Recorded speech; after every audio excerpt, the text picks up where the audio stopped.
Hello, Natasha Rome here, and today we are going to look at how to recognize if you are a people pleaser. Have you ever said yes when you really wanted to say no? Now, we're going to talk about how pleasing looks sweet, but can lead to imbalance. So, if you're here, you probably have some kind of inclination of maybe feeling drained or burned out from always doing things a certain way, and you need to find a way to balance out how you're giving out your energy. Now, sorry, I teased you with the when it comes to something sweet, like this cake, it looks sweet and really good, and people pleasing can seem harmless, but too much sweetness, like too much pleasing, leaves us unbalanced. So, would you eat both of these by yourself? I'm also not don't worry, I'm not telling you not to eat sweets or sugar or cake. That's not what this video is about. We are going to talk a little bit about balance and what people pleasing looks like. All right, I'm going to put these over here. You can still see them. All right. It just so happens that I have a people-pleasing story, and it has to do with cake. So I had a chocolate shop, Miss Bailey Brown Chocolate, and I miss it a lot, but it's not feasible right now to have a shop. And so I remember when we were doing Mother's Day cakes, and there was someone really special to me that I promised to do her order. And what ended up happening was I made her order bigger than the rest of them. And so it's if you think of having something consistent and then you have something else that stood out from it, what ended up happening was with me trying to do that cake completely different than the rest of my orders, it really messed everything up. There were two sides of the store, like two sides of communication and contribution to something not working out. But I should have said no, or it was something where I learned from my mistakes. But my relationships with people and friends, family, and customers and yourselves, like these connections really matter to me. And so it was really tough to mess that up. And with timing and things like that. And I really felt I didn't do my best either with that product. And so that to me is people pleasing. And it's saying, yes, I'm going to do this, but I really should have said, should have either said no or just made it the same as the rest of them, right? As the rest of my cakes for that busy time. And so it looks good. It seems harmless, but it did cause a lot of harm and heartache and just wishing that it never happened. So let's dive into 5 signs that you might be a people pleaser. I've had all 5 of these. Okay, I'm experienced. Now, number 1 would be difficulty saying no because there's fear of rejection, of disappointing someone. So you don't want to break that bridge or ruffle any feathers. So there's fear of rejection or pushback if you say no. Number 2, need for approval.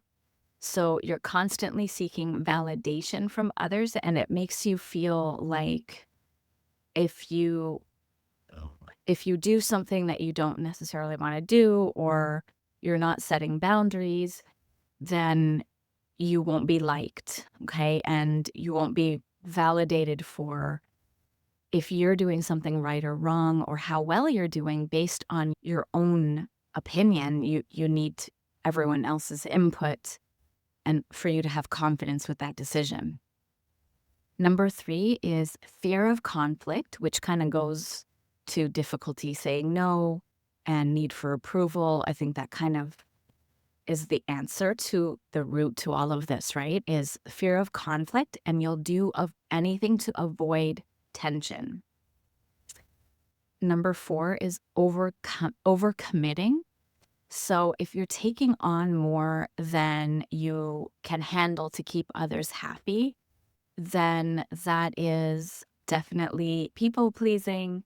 And we've talked about burnout and boundaries. And this is where a boundary would come in, where you can possibly do what they're asking you, but maybe to schedule it at a time where your plate isn't too full, right? So maybe rescheduling or delegating something that you're agreeing to. And then neglecting yourself. Number 5, your needs are last on the list. Let's bring these little guys back. So just say you made these cakes and you have people over. And like I said, I'm not telling you not to eat cake, but imagine you made dinner and drinks and food and dessert, and you have this beautiful atmosphere, music, good conversation, and the whole entire time you did not participate. So imagine you're giving everything to everyone else and you never ate your own food that you made, and you didn't end up having any conversation, and you were sitting there, but you were not engaging. That doesn't fill you up. Just picture that. It's hard to, because it doesn't make sense not to be engaged with hosting a party or hosting a gathering. But that gathering is nourishing in so many ways. You're socializing, you're getting good conversation, you have people who love you, and you're eating together, right? And then if you're not participating in that, but you gave everything for them, that's how you're neglecting yourself, just to have a picture of it. And your needs are last. So let's say after they all left, and you made sure everyone else had a good time, then you ate at 11:30 at night, let's say, like you're putting yourself last. And so think about if any of those have crossed your mind as something that you go through. Now, a deeper layer of this people pleasing is it often ties back to our behavior patterns or attachment patterns from growing up. So a specific style that stands out to me is the anxious attachment style, where it's shaped by fear of abandonment and inconsistency in childhood. Now, all of the attachment styles all have a common ground of when we discuss attachment theory, the ground anchor is safety, right? So we first all need to feel safe in our relationships and in our lives. And so each of them, which is anxious attachment, secure attachment, fearful avoidant, and dismissive avoidant. And we all need to have our basic needs met, which is number 1, safety, right? So when we're people pleasing and we have these roots, when love feels conditional and you want to avoid the cycle of rejection, then you would think, if I keep other people happy, then they won't leave me. Or if I keep other people happy, you're like controlling your environment so that you feel safe, right? These are things that we can fall into. And then it's a cycle of self-sacrifice. So like we said with the 5 indicators, you're basically sacrificing yourself, you're abandoning yourself. So the fears that we have, we end up doing it to ourselves. And that's what happens with people pleasing. All right. So I have a couple of reflection questions for you. So, this is your soul food challenge. If you have your journals handy, you can write down these 3 questions. So, number 1 is, what fear comes up for me when I imagine saying no? So, if you have a situation where you really don't want to show up for someone, especially this is like in work. This is in work and in your close family or friends. This is in any aspect of your life that this could be happening. So picture a situation where there's something that you might want to back away from, and what fear, identify the fear that comes up if you actually said no. It's a bit scary, but this is where I can just nudge you a bit to help you explore some different thoughts, a different thought pattern. And number 2 is, do I equate conflict with abandonment or rejection? So if you were to say no and you're avoiding conflict, do you believe that having a little bit of conflict, because usually we're just saying yes, right? So that everything goes smoothly, but there's a cost to that. Now, if you were to say no and there's a little bit of conflict, do you associate that with abandonment or rejection? And number 3 is, where in my life am I sweetening the pot for others, but leaving out my own needs or leaving out my own nourishment and growth in these areas? And this is in any area of your life, financially, career, relationship, mental, emotional, physical, spiritual. Okay. So these are all aspects of your life that you can figure out where you might be people pleasing.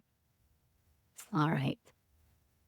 Recognizing your people pleasing is the first step towards breaking free from the fear of abandonment and living from a place of secure love.